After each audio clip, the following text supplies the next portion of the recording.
Bonjour tout le monde, aujourd'hui on se retrouve pour une nouvelle théorie. Tout d'abord, je souhaite m'excuser parce que ça fait plus d'un mois que je n'ai pas sorti de vidéo. Et aussi je souhaite une bonne année, un peu en retard. Mais bon, voilà, j'avais un peu la flemme de faire le montage et tout.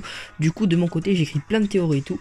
Et du coup, ça revient, voilà, donc c'est parti. Aujourd'hui, on va parler du granit marin, et plus particulièrement de ses origines. Allez, c'est parti. Le granit marin est introduit pour la toute première fois lors de l'arc Alabasta, au chapitre 169. Remettons-nous dans le contexte. Luffy et toute la bande sont coursés par Smoker et la marine. Ils arrivent dans le repère de Crocodile et se font capturer dans une cage. Mais cette cage n'est pas banale, elle est faite de granit marin. Les utilisateurs de fruits du démon n'ont alors plus d'énergie lorsqu'ils touchent cet étrange minerai. Smoker nous explique alors que le granit marin émet une énergie similaire à celle de l'eau de mer. En gros, c'est de l'eau de mer solidifiée, mais contrairement à l'eau de mer qui affaiblit seulement l'utilisateur, le granit marin annule complètement les pouvoirs de ce dernier. Et c'est prouvé car Smoker dit « Sans ces barreaux, il y a longtemps que je serais sorti de là ». Smoker nous apprend également que le granit marin peut aussi être sous forme d'arme et nous le démontre en s'attaquant à Luffy. La toute dernière information que Smoker nous donne est que le granit marin vient d'une certaine région sous-marine. Et c'est sur cette certaine région sous-marine que nous allons théoriser aujourd'hui.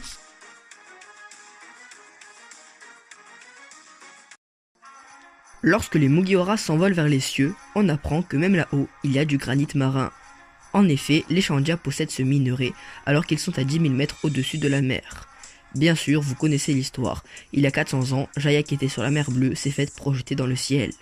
Mais le plus fou, c'est qu'il y a 800 ans, la chute de Chandra a eu lieu, 800 ans, comme la période du siècle oublié.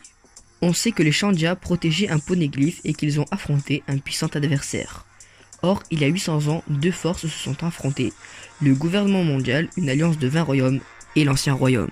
Vainqueur de cet affrontement a été le gouvernement mondial, et les perdants, l'ancien royaume, ont laissé derrière eux des poneglyphes. Stèles indestructibles contenant des hiéroglyphes dont l'apprentissage est proscrit par l'actuel gouvernement mondial. Les Shandia possèdent un poneglyphe. Bref, vous avez compris, je suppose que les Shandia étaient les alliés de l'ancien royaume. D'autant plus que leur poneglyphe indique l'emplacement de Poséidon. Mais j'en parlerai sûrement dans une prochaine théorie.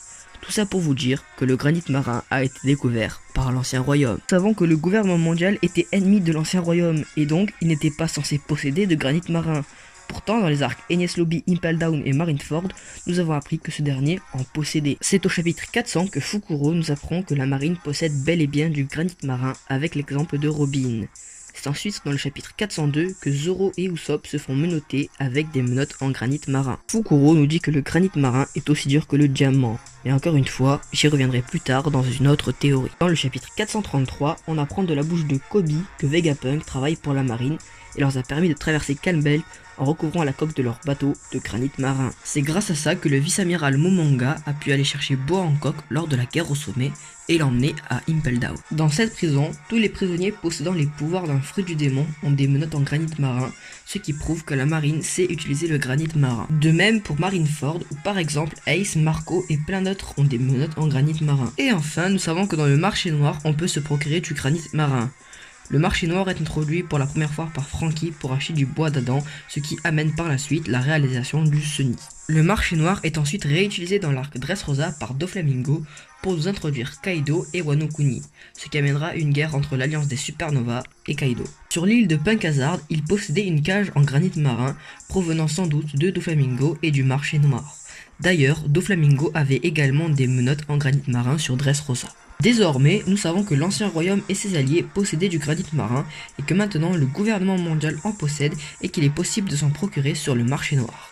Cela nous amène à se dire d'où provient le granit marin. Il vient d'une certaine région sous-marine, souvenez-vous de ces paroles de Smoker au chapitre 169. Oda avait tout prévu. Maintenant, on va enfin pouvoir passer à la partie théorie. Attention, dans cette partie, il y aura du spoil, donc pour ceux qui ne sont pas à jour avec les derniers chapitres, rendez-vous au timecode indiqué.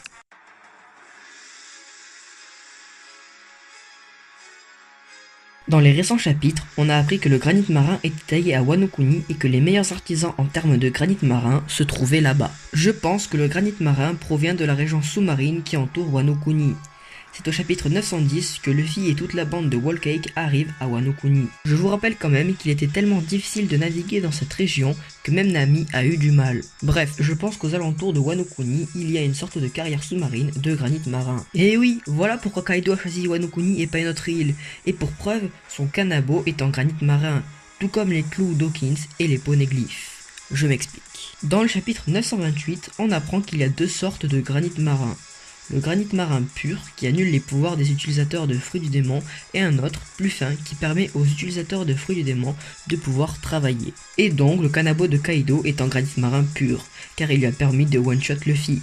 Par contre, les clous Dawkins sont plus fins, car on voit bien que l'eau peut encore bouger. Pour les poneglyphes, c'est pareil, ils sont indestructibles, comme le granit marin, mais leur surface est taillée plus finement, et c'est pour ça que Robin peut les toucher. Et maintenant, une nouvelle question se pose. Comment le savoir du granit marin a-t-il pu passer des mains de l'ancien royaume à celles du gouvernement mondial?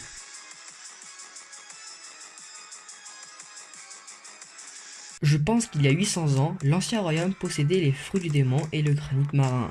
Ils étaient sûrs de leur victoire, mais ils furent trahis par un de leurs alliés. Ce traître révéla tout au gouvernement mondial.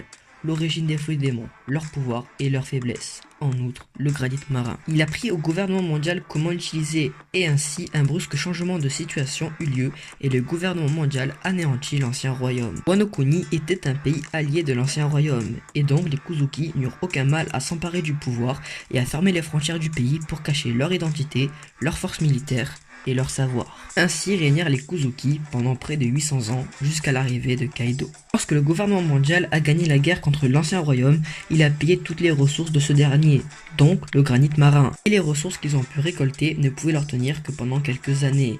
Sachant cela, le gouvernement mondial les économisa pour les utiliser lorsqu'une grande vague de danger arriverait, une grande vague de piraterie, une grande vague de Di.